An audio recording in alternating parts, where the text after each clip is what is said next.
Ще досі думаєте, що школа – це лише уроки та нудний навчальний процес? А як з'являються нові школи? Як вчаться вчителі? Хто визначає, які навички є важливими? За лаштунками школи мільйон цікавезних процесів, поразок та перемог. Дізнаємося разом. Ви дивитеся рубрику «10 запитань експерту КМДШ». Bonjour, je m'appelle Lydia, je suis professeure de français au sein de KMDH. Hola, me llamo Rosalia Tovar, soy profesora de español en la escuela KMDH. Hello, my name is William Meyer. I'm a teacher at KMDF.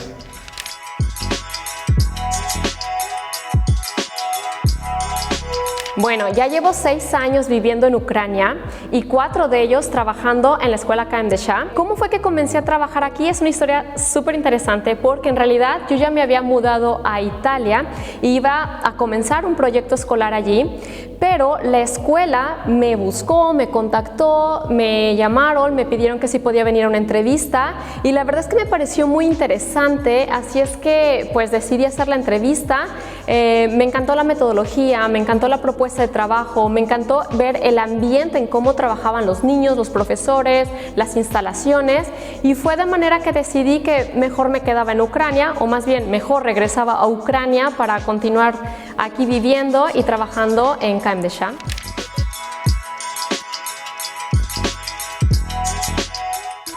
Pour moi, la GDL pour apprendre une langue étrangère, que ce soit français, anglais, allemand ou autre chose, ça va être probablement entre 5 et 6 ans.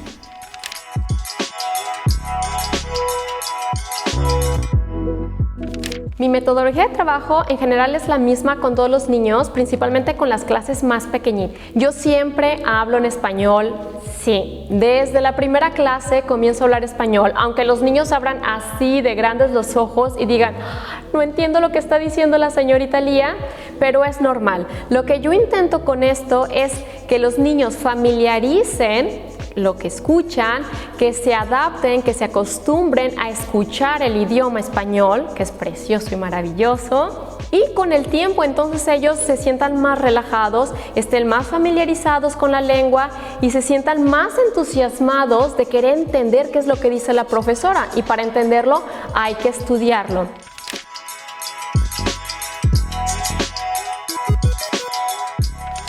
A typical lesson, for us, we try to have mostly a speaking lesson, listening, speaking, and the normal Ukrainian teachers try to focus more on reading and writing, but my lessons are specifically about listening and speaking. So I talk to them, and then they should talk back, and also as well, they should talk to each other. Normally, we would give them something in the beginning that they can talk about, a topic, or they can follow a role play, and then they have to follow that themselves for the rest of the lesson. So ideally it should be 80-20. I should talk no more than 20% of the lesson. And the point of it is that they have to practice, practice, practice, practice. We want these children to sound like, not exactly like native speakers, but close enough. They should be able to live in other countries and people shouldn't know exactly where they're from unless they say where they're from.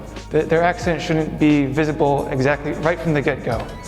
And that's what we try to do during these lessons.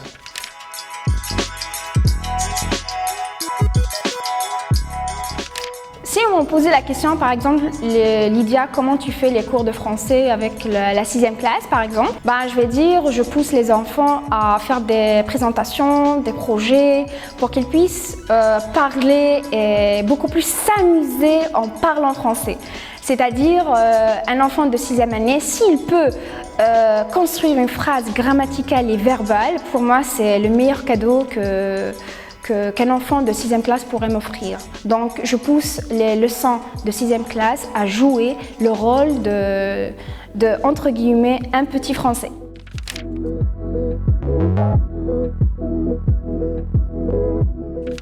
Last year, I was really involved with Debate Club. There was teaching them how to debate, making arguments, giving your arguments, and then judging. For me, I was surprised that we had to teach them how to make an argument, but then our students learned really well and quickly how to give a proper argument and then how to present their arguments to the other team accurately, succinctly, and with evidence. And I really enjoyed that part the most. After that, we also had judging the actual debates. That part was much more difficult because you have to follow certain guidelines for each different kind of debate. And last year we followed different rules depending on which debate we were doing. But in the end, the children learned a lot, which I'm happy about. Some children excelled at it fantastically. And then we're doing it again this year, and I'm really excited about that.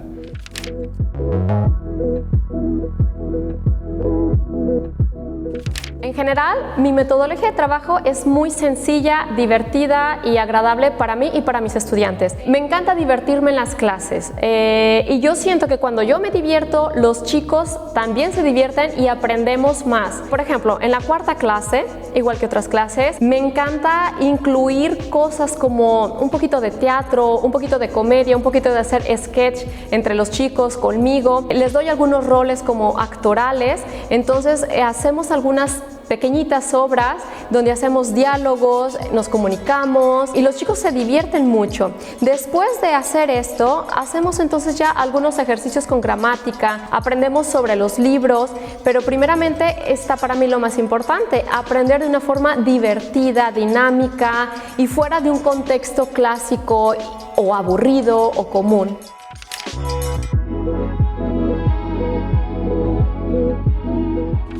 Ben, si me posait la question, par exemple, c'est quoi la méthode la plus simple pour pousser un enfant à aimer la langue française, je vais dire, je vais essayer de jouer avec eux et de les motiver à comprendre la culture française à travers mes yeux et à travers ma méthode en classe. Donc du coup, j'essaie un petit peu de faire voir mon univers français aux élèves de KMDH. Et pour l'instant, j'adore travailler avec les élèves, que ce soit avec des petites scènes, des jeux de rôle. J'adore ça et j'adore offrir le maximum d'informations aux élèves et eux aussi, ils adorent ça. Donc pour l'instant, je suis vraiment satisfaite des résultats de mes enfants.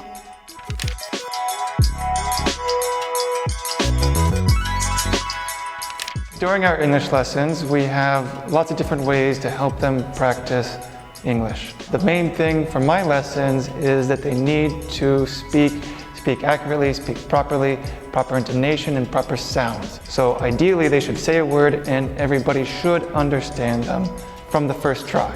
That is my job and that's my purpose here. After that, so what do? We do role plays, we talk, we listen to each other.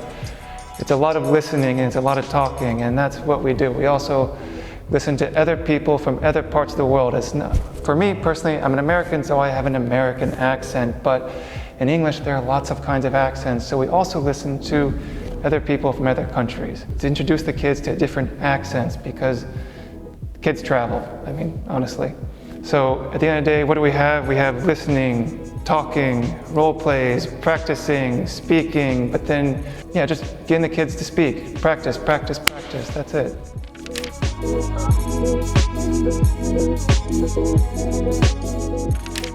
Me encanta trabajar en KMDSHA, de verdad, lo disfruto mucho, amo venir cada día a mi trabajo, lo siento como mi segunda casa, o mejor dicho, es mi primera casa porque paso más tiempo en KMDSHA que en mi casa, y es una de las razones por las cuales continúo en Ucrania porque me encanta mi trabajo. Me encanta la atmósfera de trabajo que hay, el compañerismo. La gente siempre está abierta a recibirte, a ayudarte. Como extranjera, para mí es algo súper importante encontrar esa perfecta armonía. Me gusta muchísimo trabajar con mis estudiantes. Los niños, los chicos, los más grandes son muy amigables. Y la verdad es que me siento en una atmósfera bastante confortable. Me encanta estar aquí y por eso, no sé, amo muchísimo mi trabajo y amo KMDSHA y espero seguir aquí muchos años más. Pour information, j'ai travaillé en tant que professeur de français à Denver, au Colorado, London, en France bien sûr, en Égypte et un petit peu partout dans le monde pour donner mon savoir de professeur de français, pour donner surtout la langue française aux enfants, surtout, parce que je suis professionnelle avec les enfants. Et ce que j'ai remarqué ici en Ukraine, par exemple, les enfants ont le droit de choisir la langue qu'ils veulent, c'est-à-dire la langue secondaire, ce qui me motive énormément. Pourquoi? Parce qu'un enfant ici, il a le droit de choisir et d'étudier la langue qu'il veut, la langue qu'il aime, ce qui pousse un professeur de travailler avec son cœur. Pas forcément en suivant un manuel, mais lorsque tu vois un enfant, il a choisi une langue par amour, tu vas vraiment te donner à fond pour lui transmettre ce qu'il veut avoir. Donc, merci beaucoup. So one major insight I've had during or while teaching at KMDS is that we really have to be patient with the students. For English, there's lots of different accents and dialects, so there's more than one way to say lots of different words, but the kid's still saying it correctly. But then if the kid's saying it incorrectly, then I still have to correct them, and then maybe they learned it that time, maybe they wrote it down, maybe they didn't. That's okay. Well, repeat it again. You have to be patient with the children because it takes a while to correct their mistakes. It's okay if they learn something incorrectly the first time, as long as they have it fixed by the time they take the test or when they travel somewhere, because it's a language. I've learned how to be patient with the children when trying to fix their mistakes, and that they can correct themselves and they can become better over the course of the year. But it's not just, one day thing. You have to try every single day. And that's the biggest insight I've learned while teaching here at KMDS.